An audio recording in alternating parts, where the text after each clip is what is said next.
Hello mga ka-anime! Welcome back sa ating channel. At bago tayo mag-umpisa sa panibagong kwento, mag-i-intro muna tayo.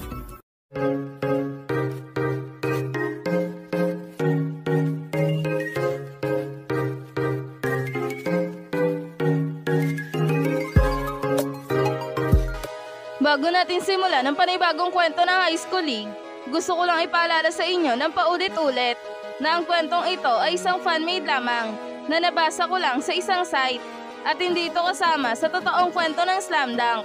Ngayon, kung nagustuhan nyo ang ganitong kwento, please pa-like ng ating video at pa-follow na din sa ating Bilibili account na Tagalog Anime Manga. Tara, umpisa na natin ang Chapter 96 ng International League. Nakagawa nga ang Kuzo ng isang easy 3 points na naging dahilan upang maitabla na nila ang score sa kupunan ng Shoku. Nalabis na ikinagulat talaga ng buong manlalaro ng Shoku. Maging ang mga tagahanga nila ay hindi din makapaniwala dahil sa isang tira lamang ni Rio ay nagawa na agad nilang maitabla ang score sa Shoku. Sa kabilang banda naman, hawak na ng Shoku ang bola at dinadala na ito ni Ryota papunta sa kanilang basket. Team, bawi tayo! Hindi pwedeng makuha nila ang kalamangan sa atin. Kaya naman, humanda kayo mga kasama. Dahil sa posisyon na ito, titiyakin natin ang isang siguradong puntos. Yan ang sigaw ni Ryota. Sabay atake na sobrang bilis sa depensa ng Kuzo. Nang bigla itong huminto, sabay pasa ng bola papunta kay Rukawa. At nang hawak na ni Rukawa ang bola, agad naman itong umatake sa depensa ni Moroboshi. Ayan, ganyan ang gusto kong makita sa inyo. Ang inyong magandang ball rotation. Kailangan umikot ang bola para malito ang kalaban. Sige, Shoku, gawin niyo ang lahat ng makakaya ninyo para sa laban na to. Huwag niyo nga hayaan na makuha ng Kuzo ang kalamangan sa inyo. At huwag niyo nga hayaan na mapigilan nila kayo. Yan ang sigaw ni Mr. Smith. Habang si Rukawa naman ay patuloy lang sa pag-atake sa depensa ni Moroboshi. Nang bigla itong huminto ng sobrang bilis, na ikinagulat talaga ng gusto ni Moroboshi. Ha? Bigla siyang huminto? Buisit! Akala ko pa naman magiging agresibo na siya ngayon pero hindi pala. Dahil meron na itong plano para malusutan ang depensa ko. Nakakainis, mukhang may isa na ako ng Rukawa na to ah. Yan ang sabi ni Moroboshi sa kanyang sarili. Habang si Rukawa naman ay agad na tumalon at gumawa ng isang fadeaway shot. Subalit, bigla namang sumulpot si Rio sa kanyang gilid at pilit na pinipigilan itong si Rukawa sa itaas. Hindi ka makakapunto sa amin, Rukawa, dahil hindi ka namin pagbibigyan sa larong ito. Ngayon, humanda ka. Dahil sa posisyon na to, sisiguraduhin ko na magagawa kitang pigilan. Yan ang sigaw ni Rio habang sinasabayan si Rukawa sa itaas. Nang biglang napangiti si Rukawa. Talaga ba, Rio? Pwes, diyan ka nagkakamali dahil mali ka naman na laro na sinabayan. Yan ang sabi ni Rukawa. Sabay pasa ng bola papunta kay Sendo. At nang hawak na ni Sendo ang bola, agad naman itong tumalon at tumira ng isang tres. At sa pagkakataon na to, wala na nakasabay pa sa kanya. Dahil na nga sa iniwan ni Rio itong si Sendo ng libre sa tres. Kaya naman, naipasok nito ang kanyang tira sa kanilang basket. Na naging dahilan upang makuha na naman nila ang kalamangan sa Kuzo. At 2 minuto at 30 segundo na lang ang natitirang oras para sa unang half na laban. Ayos! Ang ganda ng kanilang ball rotation. Napakalinis at napakabilis.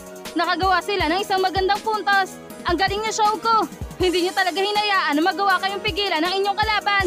Sige, Shoku, ipagpatuloy niyo lang yan. Atin na ang unang half na ito. Yan ang sigaw ni Ayako. Habang si Moroboshi naman ay napatitig kay Rukawa ng seryoso. Ball rotation pala ah. Sige, sa susunod hindi na kayo makakapuntos pang muli sa amin. Dahil hindi niyo na magagawa pa ang ball rotation na yan. Yan ang sabi ni Moroboshi sa kanyang sarili. Sa kabilang banda naman, hawak na ng Kuzo ang bola. At dinadala na ito ni Moroboshi papunta sa kanilang basket. Habang binabantayan ito ng maigpit ni Rukawa. Nang biglang hinawakan ni Moroboshi ng kanyang 2 kamay ang bola at takmang titira ng isang tres. Habang si Rukawa naman ay biglang tumalon at sinabayan si Moroboshi sa itaas. Subalit, laking gulat ni Rukawa dahil hindi tinuloy ni Moroboshi ang kanyang tira. Ano? Isang fake? Patay! Naloko na! Pero hindi niya naman pwedeng i-dribble ang bolang yan. Ngayon, ano kaya ang kanyang susunod na plano? Yan ang sabi ni Rukawa sa kanyang sarili. Habang si Moroboshi naman ay biglang ipinasa ang bola papunta kay Ken. Sabay lusot sa depensa ni Rukawa. Ken, alam mo na ang dapat mong gawin. Bilisan mo!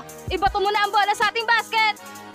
Yan ang sigaw ni Moroboshi na naging dahilan para agad na ibato ni Ken ang bola papunta sa kanilang basket. Habang si Moroboshi naman ay agad na tumalon para kunin ang bola sa ere. Ngunit, laking gulat nila Ken at Moroboshi. Dahil na nga sa biglang sumulpot itong si Rio sa itaas. Sabay kuha ng bolang ibinato ni Ken sa kanilang basket. Sabay gumawa ito ng isang alley-oop dunk na agad din namang pumasok sa kanilang basket. Na ikinatuwa talaga ng buong manonood. Grabe, napakaangas ng galaw na yun ah. Kakaiba talaga ang tandem nitong sila Moroboshi, Ken at Rio. Wala talaga makakatalo sa kanilang tatlo. Sige Moroboshi, Ken, at ikaw Rio, tuluyan nyo ng pabagsakin ang team ng Shouko. Huwag niyo silang hahayaan na makabawi pa sa laban na to. Dapat kayo na ang magpatakbo na laban na to. Yan ang sigaw ng mga tagahanga ng Kuzo. Habang itong si Moroboshi naman ay napatitig na lang ng seryoso kay Rio. Anong ginawa mo Rio? Bakit kinuha mo ang bolang para sa akin? Nababalo ka na ba? Pero sige, ayos lang yon. Ang mahalaga naman para sa akin ay ang makapuntos tayo. Yan ang sabi ni Moroboshi. Siraulo ka talaga Rio. Inagawan mo pa ng eksena itong si Moroboshi. Yan ang natatawang sabi ni Ken. Nice one Ken. Rio, pati na rin sa'yo Moroboshi. Ang ganda ng ginawa niyong pasana taliyo pa. Natutuwa talaga ako kapag nakikita ko ang ganyang laro niyo. Sige lang, ipagpatuloy niyo lang yan. At huwag kayong susuko dahil tayo pa din ang maghahari dito sa ligang ito. Yan naman ang sabi ni Jin na talaga namang natutuwa. Habang si Rukawa naman ay napatitig din ng seryoso kay Moroboshi at Rio. Tama na Moroboshi at Rio. Ngayon, alam ko na ang kapasidad ninyong dalawa. At batay sa akin na saksihan, magkapareho lang din pala kayo ng laro ni Sawakita. Kaya naman, sigurado ako na kayang-kaya ko kayong pagsabayin. Ngayon, humanda kayong dalawa. Dala ko naman ang kikilos laban sa inyo. Yan ang sabi ni Rukawa sa kanyang sarili na talaga namang sobrang seryoso. Sa kabilang banda naman, hawak na ng Shouko ang bola at dinadala na ito ni Ryota papunta sa kanilang basket. Mga kasama, sa atin ulit ang opensa. Ngayon, kailangan natin masigurado na makakapuntos na tayo upang hindi sila magkaroon ng lakas ng loob para talunin tayo. Yan ang sigaw ni Ryota nang bigla siyang binantayan ng mahigpit nitong si Jin. Sige Bansot, subukan natin ang tunay mong galing. Subukan natin kung kaya mo nga ba talagang makapuntos sa depensa namin. Yan ang sabi ni Jin. Grabe, ang taas talaga ng kumpiyansa ng mga malalaro ni Coach Roshi na hindi man lang sila nakakaramdam ng takot at kaba sa kanilang mga dibdib. Bagkos, mas lalo pa silang ginaganahan kapag malalakas ang kanilang kalaban. Mahalin tulad talaga sila sa mga malalaro ng dawan. Yan naman ang sabi ni Ryota sa kanyang sarili. Sabay atake ng sobrang bilis sa depensa ni Jin. Nang bigla niyang ipinasa ang bola papunta kay Sendo. At nang hawak na ni Sendo ang bola, agad naman itong naghanda para tumira ng isang tres. Hoy Rio, bantayan mo agad at pigilan ang Sendo na yan. Hindi na siya pwedeng makapunto sa tres. Dahil kapag nakapunto siya, siguradong makakalamang na naman sila ng 4 sa atin. Kaya naman, pigilan mo ang lalaking yan at huwag mo siyang bibigyan ng kahit kaunting espasyo. Yan ang sigaw ni Coach Roshi na naging dahilan para agad na bantayan ng maigpit ni Rio itong si Sendo. Habang si Sendo naman ay talaga namang sobrang nahihirapan sa ginagawang pagdidepensa sa kanya ni Rio. Hoy Sendo, gumawa ka na ng paraan sa posisyon na yan dahil mauubusan na tayo ng oras.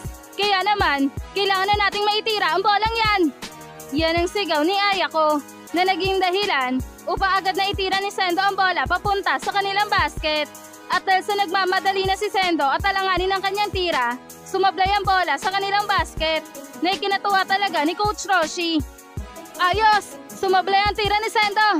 Sige Ken at Morishige, kunin niyo ang rebound at huwag niyo hahayaan na makuha ng Shouko ang bola dahil sa atin dapat ito mapunta. Yan ang sigaw ni Coach Roshi. Habang si Morishige naman ay agad na tumalon at takmang kukunin ang rebound. Kayong mga taga-Shouko, huwag na kayong umasa pang makukuha niyo ang bola sa amin. Dahil sa oras na to, sisiguraduhin namin na kami lang ang tatanghalin na pinakamalakas sa ligang ito. Kaya naman, huwag na kayong umasa pa na kayo mananalo sa laban na to. Dahil hanggang pangarap na lang ang matalo nyo kami sa ligang ito. Yan ang sigaw ni Morishige. Sabay kuha ng rebound sa ere. At dahil sa hindi na nakatalon pa itong si Hanamichi dahil sa ganda ng pwesto nitong si Morishige, nagawa nga ni Morishige na makuha ang rebound laban sa Shouko. Nice one Morishige! Ang galing mo talaga! Wala man lang nagawa sa'yo ang mamalalaro ng Shouko pagdating sa rebound. Sige Morishige, ipasa mo na ngayon ang bola para sa atin na ulit ang puntos. Yan naman ang sigaw ng mga tagahanga ng Kuzo. Habang si Morishige naman ay akmang ipapasa na ang bola sa kanyang kakampi. Nang bigla nagulat si Morishige ng sobra dahil biglang nawala ang bola sa kanyang mga kamay. Ano? May sumundot sa bolang hawak ko. Pero sa pagkakaalam ko, walang tao sa likuran ko o kahit sa ilalim ko. Kaya naman, Sino naman kaya ang makakasundot sa bolang hawak ko? Yan ang gulat na sabi ni Morishige sa kanyang sarili.